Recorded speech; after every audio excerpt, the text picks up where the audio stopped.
Combat contre l'arbitraire. Combat contre le troisième mandat. Combat contre toute tentative de réduire l'opposition à sa plus simple expression. Combat contre la détention arbitraire de Massata Samb et de Mamadou Niang. L'heure n'est pas à l'euphorie, car l'heure est grave. Mais la gravité de l'heure ne saurait empêcher la détermination des militants convaincus à la cause du PUR. Célébrer les 25 ans du PUR, c'est célébrer la vision, la clairvoyance d'un homme d'une classe exceptionnelle. Sa naissance, sa prestance et son éloquence aidante, cet homme a laissé, de par son discours et son parcours, des empreintes indélébiles dans la trajectoire de notre nation. Pourrait-il en être autrement pour un homme qui incarne trois légitimités? Légitimité historique, légitimité intellectuelle, légitimité spirituelle. C'est la somme de ces trois légitimités qui fonde la légitimité politique de Cheikh Seydi Mouhamed El Moustapha Sy. Qui, plus que cet homme, est habilité à parler de politique? Il a fondé son projet de société sur l'humain, car il a très tôt compris qu'à la base de toute transformation sociale, il y a l'homme qu'on ne change pas à coups de décrets, d'arrêtés et d'articles.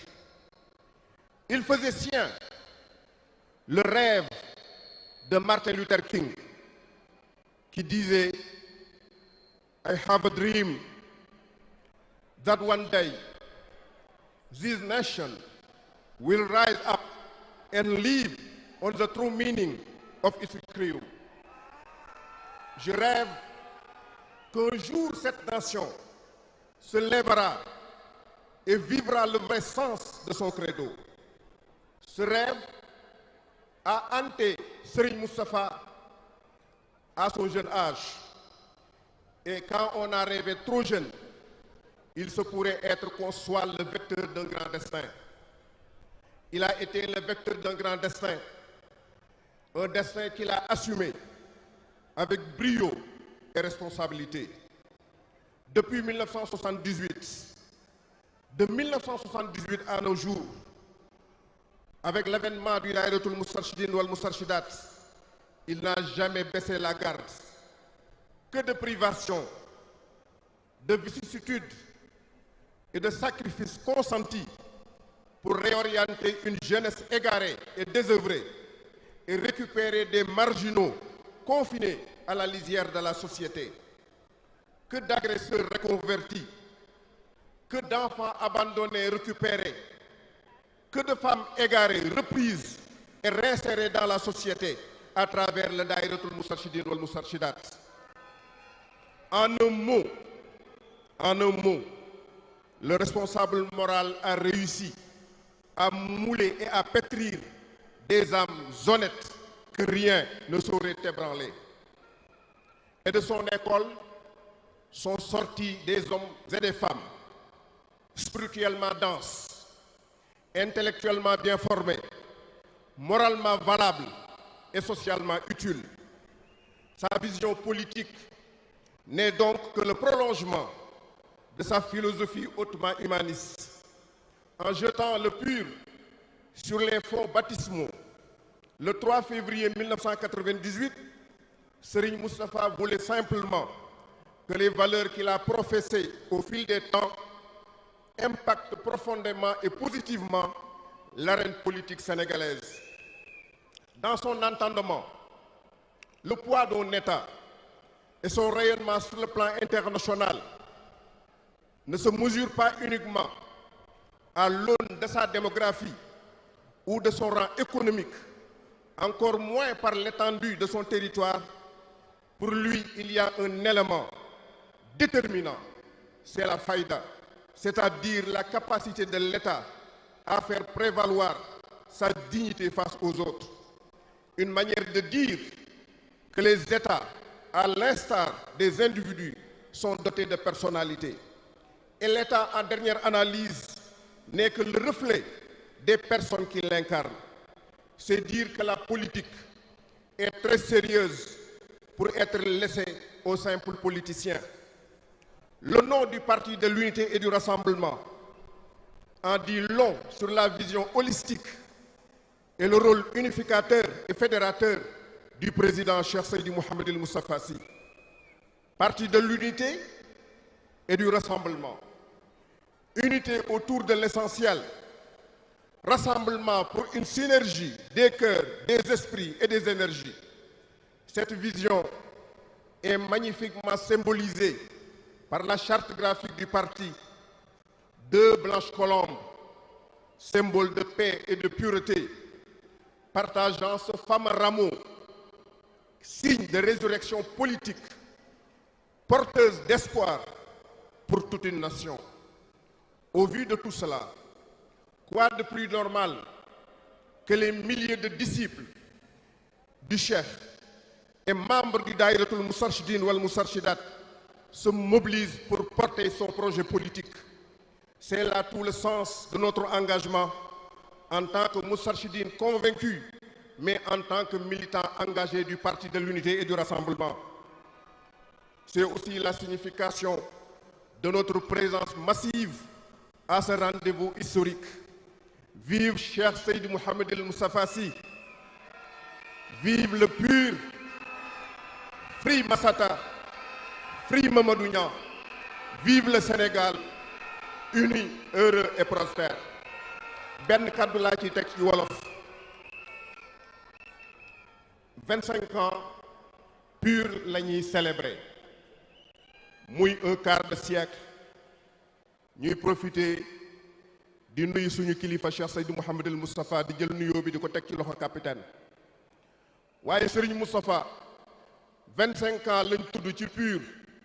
waaye da ngay tudd 50 ans yu mu passé ci defar nit, ci defar société, ci jàngale, ci tëgg jikko ba tey jii mu am ay nit ay jigéen ak i góor yoo xam ne foo leen yóbbu valeur yi ñu incarné mën nañ cee soppi réew.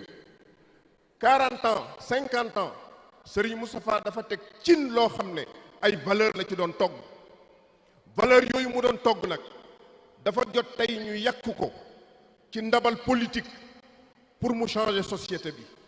ñu xam ne Sénégal fii mu nekk dafi war a jóge dem feneen te ñu ko fa war a jële fii yóbbu ko feneen mooy ñi nàmp ci ween wu sell woowu wa nga xam ne valeur la leen jàngal, dignité la leen jàngal, ngor la leen jàngal, dëggu la leen jàngal, bëgg sa réew la leen jàngal. boo xoolee trajectoire u Daïratul Moustarchidine wal Moustarchidat, c'est un projet de société mûrement réfléchi.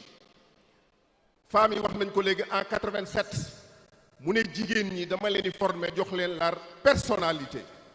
danaa jëmbat ci ñoom fayda ba nga xam ne ku leen xool xam ne ay jigéen yu digne lañu. mu jël jeunes yi ne leen danaa leen jox responsabilité pour ngeen xam ne penc mi lu fi war a jag yéen a war a taxaw pour mu jag. mu jël xale yi ne leen danaa leen jox éducation mooy danaa leen yar parce que xale boo ko yarul yàq nga avenir am. mu jël 3e âge ne danaa leen jox enracinement parce que yéen a war a sàmm ndonali yéen a war a sàmm valeurs yi. c'est un projet de société boo xam ne mûrement réfléchi. kon le pur nekkul lu dul point de chute ci philosophie bi nga xam ne moom la Cheikh Moustapha mës a incarné. buñ naan parti daayira nag dañoo xamul. gis nga vision bii mu am la gët waxoon ne si tel est l'islam ne sommes-nous pas tous des musulmans mais si tel est le Daïratul Moustarchidine wal Moustarchidat ne sommes-nous pas tous des moustarchides. maam Cheikh capitaine waxoon na ko duma ci dellusi. kon ñi ngi sant ñëpp di gërëm ñëpp di yemale foofu kàddu yi ndax guddi na. wasalaamaaleykum wa rahmatullahi taala wa barakatuh. seet existence tey jom lay def pour muy leer kenn jënd ñu daal dëgg suñ jëf réew mi di soxte te suñ ginnaaw l'existence existence est pure, le pur dans son intégrité, victoire t'es... Merci Oustaz Cheikh. Donc di terminer rek di fàttali ni délégation bu maire de Dakar mu ngi fi, son directeur de cabinet Thierno Ndiaye ak chef de cabinet Mami Nabe ñu ngi fi ak seen délégation bu mairie bu Yoff aussi mu ngi fi. Seydina Issa Laye Samb mënul ñëw parce que dafa nekk ci préparatif appel bi, donc di ñaanal yàlla seen appel bi mu jàll ci jàmm.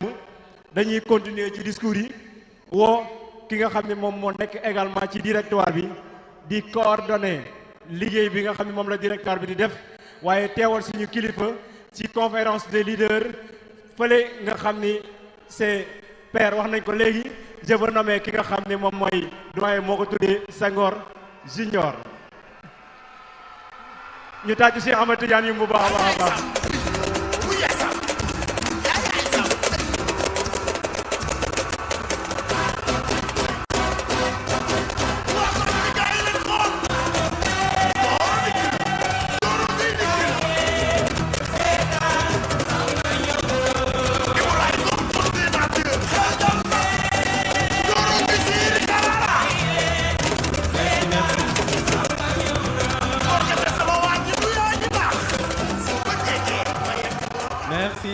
Merci.